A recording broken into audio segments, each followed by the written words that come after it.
நீலகிரி மாவட்டம் பந்தலூரில் சிபிஆர் சுற்றுச்சூழல் கல்வி மையம் சார்பில் உலக புவி தினத்தை முன்னிட்டு சிறப்பு விழிப்புணர்வு நிகழ்ச்சி நடந்தது.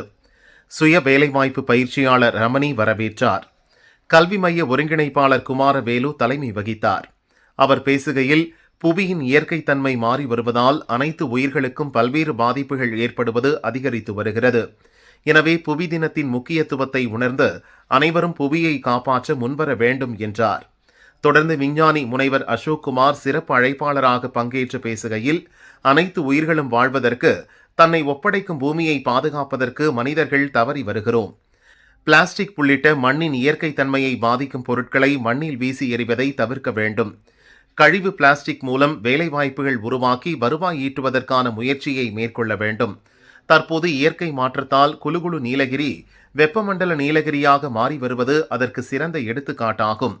அதிகரிக்கும் கட்டிடங்களை குறைத்து இயற்கையை பாதுகாத்தால் மட்டுமே மனிதர்கள் மட்டுமின்றி அனைத்து உயிர்களும் வாழ முடியும். இதற்கு ஒவ்வொரு தனி மனிதனும் தனது கடமையாக கருதி ஒன்றிணைந்து செயல்பட முன்வந்தால் மட்டுமே புவியின் இயற்கை தன்மையை பாதுகாக்க முடியும் என்றார்.